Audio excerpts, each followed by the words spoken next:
Welcome, Gavin. Thanks very much, Eva. Thanks for coming into a new year. Yeah, my pleasure. Excellent. So, you and I go back quite a way. Yes, we do.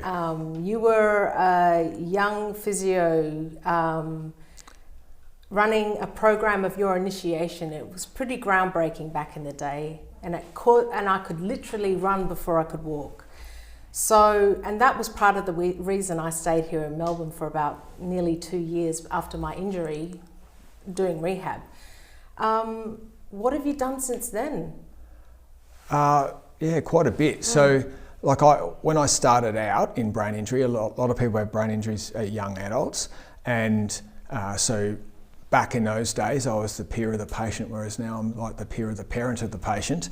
But if you could walk after a severe accident, it was considered a good outcome. Yet we just had all these young people who could walk, but they couldn't run or play sport or do all the things they did before their accident. So that's sort of what led us to develop some of those programs. So, as you're aware, some of those programs are, teaching people how to run, how to swim, how to ride a bike, going up to the snow and skiing, snowboarding.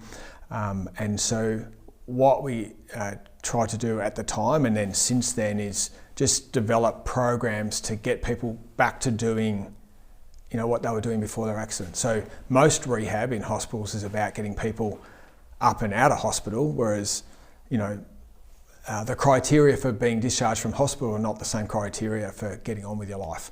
And so that's what we're trying to do, is develop programs to fill that gap, to get people who are in this case running, who could walk, get them running, get them back to doing soccer, basketball, tennis, whatever it is they wanted to do.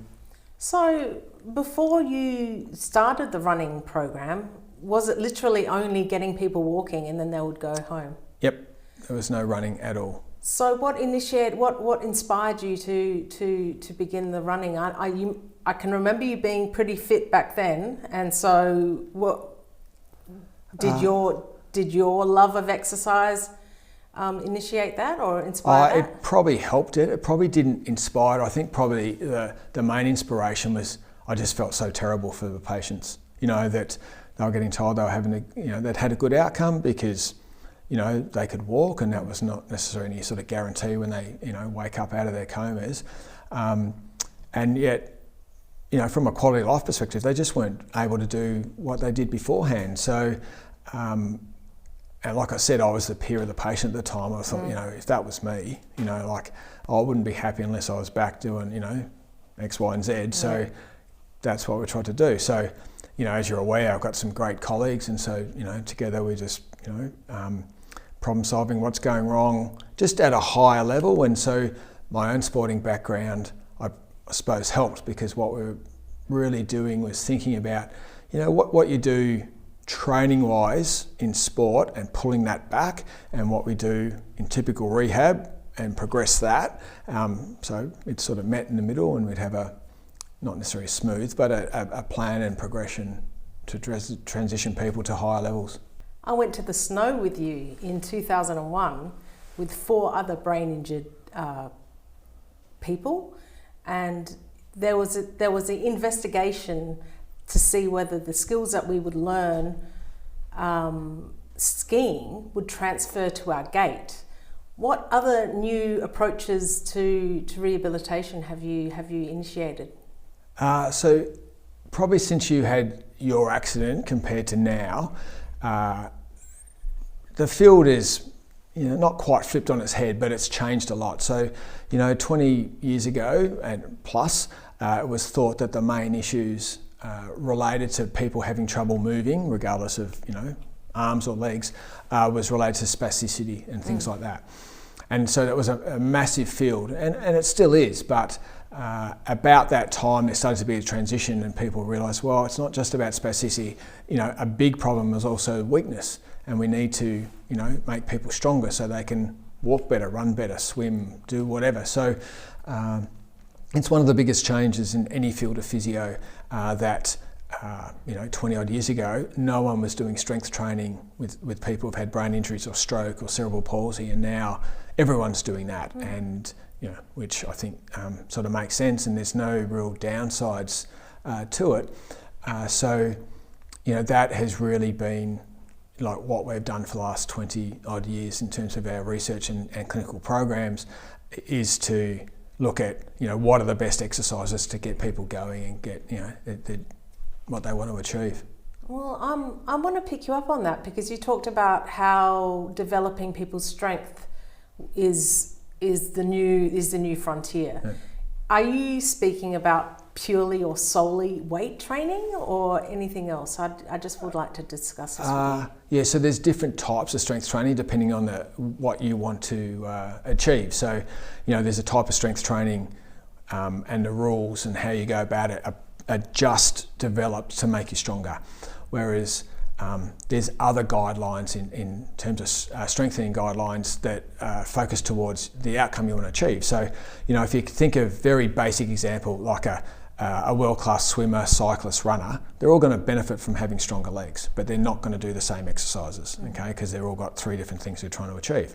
So that's what I've been doing with my colleagues, is working out, okay, for this particular problem, what are the biomechanics of that movement? What do the muscles do? How do they do it? How quickly do they have to contract? Through what range of motion, so that we are being as specific as possible with the exercises that we prescribe. And I suppose it is particularly challenging in neuro because, if you're a healthy, able-bodied person who do strength training, you're already skilled in your chosen sport. So you're putting that strength gain into your sport. Whereas for all the people we work with, they're not skilled. They're relearning a skill at the same time as trying to improve their strength, which means all the more reason we have to be very specific in what we do. Because I was a dancer before I acquired my brain injury, so my entire world was toast. I had nothing left. I had to learn to walk again and talk and everything all over again.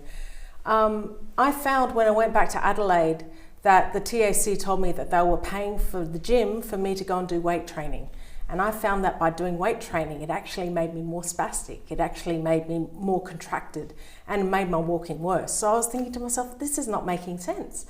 And I found that by going to yoga, Pilates classes, I used to do up to like 8 classes a week. I'd spend hours in the gym doing classes because that's what got me better.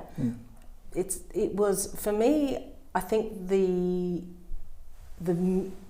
big factor was proprioception and learning where my body was in space, because my balance was so, when I was doing yoga, I'd spend more time on the ground than I would in standing. So that's an important point, because it's not just doing strength training, it's got to be specific. And like everyone varies. Just because, 2 people have had a stroke doesn't mean they present the same, or 2 people with MS doesn't mean they present the same. So people have different combinations of weakness, balance problems, pain, muscle stiffness, proprioception and other sensory losses. So, we have to address all those things and not just treat them all, but work out the proportion of that presentation in someone and, how we divvy up our time and prioritise that. Because every brain injury is different, isn't it? 100%, yeah. Yeah, so gosh, it must be such an exciting field of work to be in, and so I can imagine why you've stayed in it for so long. Yeah, it's the challenge. It's like and taking those people, who may not walk, in the early days, because of the severity of their injury, and making sure that they, do get there, and then the challenge becomes, as soon as someone walks, they don't care about that. They want to be able to run, or in your case, dance. I mean, if you are relying on me to teach you how to dance, you're in a world of trouble. So what has inspired your career, and what keeps you going? Probably just the challenge. I suppose there's a few drivers of that, but now half my life or more is research, and I never really had any desire to, get into research. But, we had a problem clinically that was, as I said, historically, if you could walk, that was a good outcome.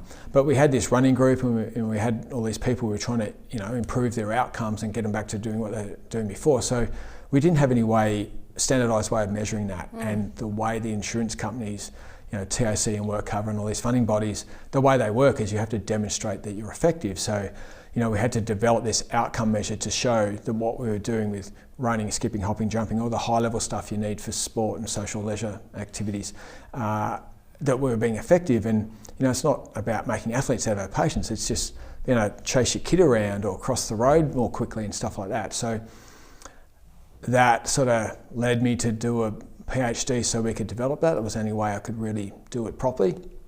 And then that really kick-started off, my research. So, we had, developed these programs about running and bike riding and swimming and stuff like that. And, people wanted to know, well, how do I do it? And, now, I'm lucky I get to go all over the world teaching people how we do it. But there's no point, just, this is what Gav reckons. Like, you've got to have some evidence to back up what you're doing. So, I sort of caught onto that fact early on, luckily. And so, for the last 20 odd years, it's been, this side-by-side development of our clinical programs. And, Chris Byrne, one of the EPs at work, he, he's been great for me. And so, together we've developed a lot of this stuff, and evaluated it and then refined it and as we've gone. Excellent. That's so good. I mean, I was told that I was never going to walk again. I wouldn't talk again. I'd be a vegetable for the rest of my life.